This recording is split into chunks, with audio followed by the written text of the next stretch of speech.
দেশের সাধারণ জমিদারের সরিষে পূজাদের কাছে আর ইংরেজ বহর কবিয়াতে দূরে বসে পা দুরাবে না না এই সম্ভব এই হওয়া উচিত না। জমিদারেরা আবার নতুন সুখের আশায় গ্রাম বাংলা ছেড়ে শহরের দিকে পাড়ি যত ঝক্কি সামলাও নায়েব গুমস্তার দল না এভাবে চলবে না, চলতে দেবে না। সব দিক বিবেচনা করে চলতে হবে, লক্ষ্য রাখতে হবে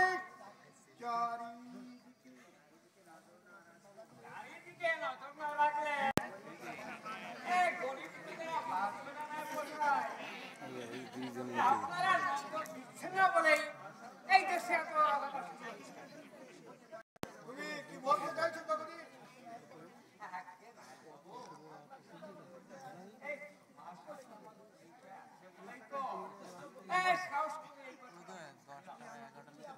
এই এমন গুরুত্বপূর্ণ কথা আমরা গঙ্গাচরণা গ্রামবাসীরা কিন্তু একটু রহস্যময় ভৌতিক রহস্যকাণ্ড কারখানা করে শুনলো। ভৌতিক কাণ্ড কারখানা? আচ্ছা হ্যাঁ বাবু, আমাদের ওই গঙ্গাচরণার রায়চরণ এই ভৌতিক কাণ্ড কারখানার কি আজে বাজে বকছো জগদীশ তুমি? রায়চরণ করছে কেন? সে কি করেছে? সে কি মন্ত্রতন্ত্র জানে নাকি? হ্যাঁ জানি না বাবু, এই কিছুদিন ধরে ওই ওড়াকান্দি যায়, বাবা হরিচাঁদ বাবা গোলচাঁদ বলে আড্ডা দেয়। এদিন ওই ওড়াকান্দি থেকে ফিরে এসে ওই বাড়ি তাল গাছ থেকে আলগাজ করেছে। ওই আচার্যের তো সে কোনো অনুমতি নেই। এই জন্যই তো বলেছি না অনুমতিতে তাল গাছ কেটেছে, তার সঙ্গে কেটেছে তোমাদের মাথা কেটেছে। তোমাদের কার মাথা কেটেছে? আগে গঙ্গাচরণার সবার মাথা কেটেছে। তুমি কি বলছো জগদীশ? আগে এই রায়চরণের বাড়ির ওই তাল গাছটা এই দূরের গ্রামের মানুষ দূর থেকে সব ওই গাছ থেকে বসতো, যেটা রায়চরণের বাড়ির গাছ। ও সবার মাথার উপরে ওই তাল গাছ, আর সেই সবার উঁচু মাথা কাটা মানে তো আমাদের মাথা কাটা না?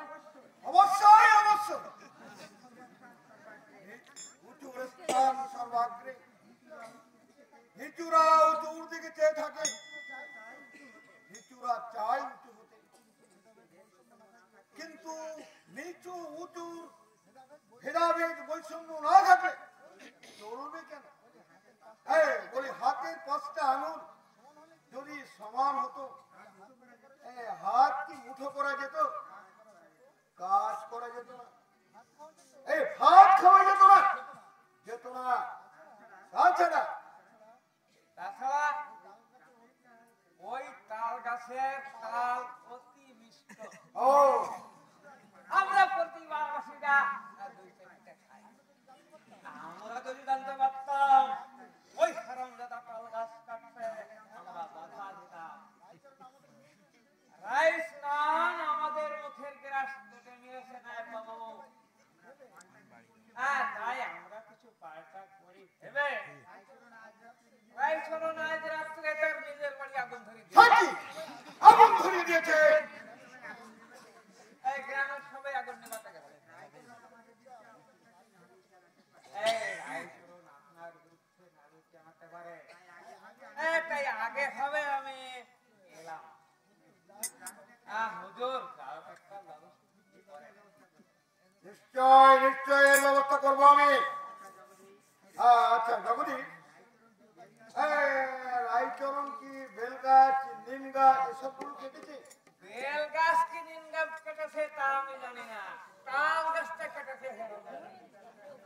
বেল গাছ নিম গাছ কাটলে ওকে আমি কঠোর দণ্ডে দণ্ডিত করতে পারতাম, কারণ বেল গাছ নিম গাছ ওই ব্রাহ্মণদের জন্য সংরক্ষিত। কিন্তু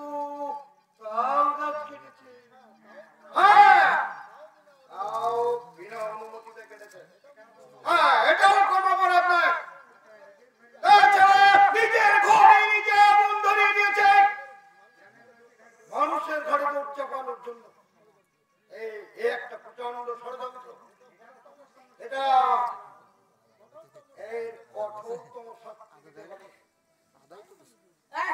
তাই নয় হুজুর, এটা আপনার এই কাজ, আমরা আপনি এই জায়গায় এসে বলছেন। সবাই পরম বৈষ্ণব। এই কৃষ্ণ ভিন্ন আমরা কৃষ্ণই জানি। আর ওই রাইসরণ ওটা কেবল হরি বল হরি বল।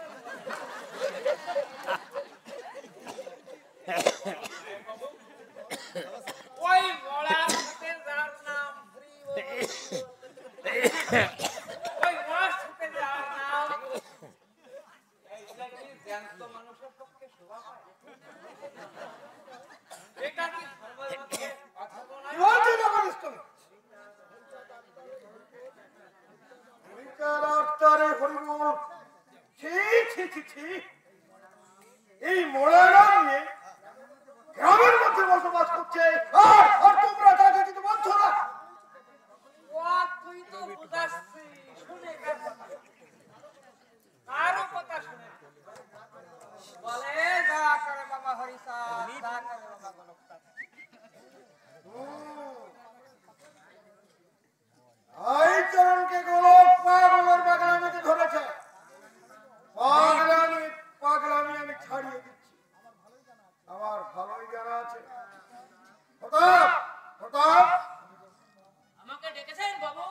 হ্যাঁ, হ্যাঁ, তুমি গঙ্গাচরণের রায়চরণকে কাছারিতে ডেকে নিয়েছো। যদি আসতে না চাই, তোমার হাতে লাঠি আছে, কি করতে মূর্খ? ঠিক আছে হুজুর, আমি যাচ্ছি। তুমি তুমি কোনো চিন্তা করো না। হ্যাঁ, ঠিক সময় তুমি আমাকে সব কথা জানিয়ে সমাজের মঙ্গলের জন্য এই সুমন্ত সামন্ত করতে পারে না এই পৃথিবীতে। তোমার অভিযোগ যদি সত্য হয়, ওই ওই চরণকে আমি এমন শাস্তি দেব যা দেখে গ্রামের সমস্ত মানুষ থরথর করে কাঁপবে। হুজুর মা বাপ, ঘোর বিপদ থেকে রক্ষা পেলাম। কি যে আবল তাবল ঘটাতো, ওর বাবা হরিচাঁদ, গোলকচাঁদ, একেবারে গঙ্গা সন্ন্যার সব চাঁদকে তার দিকে খাটা। এই নায়েব সুমন্ত সুমন্ত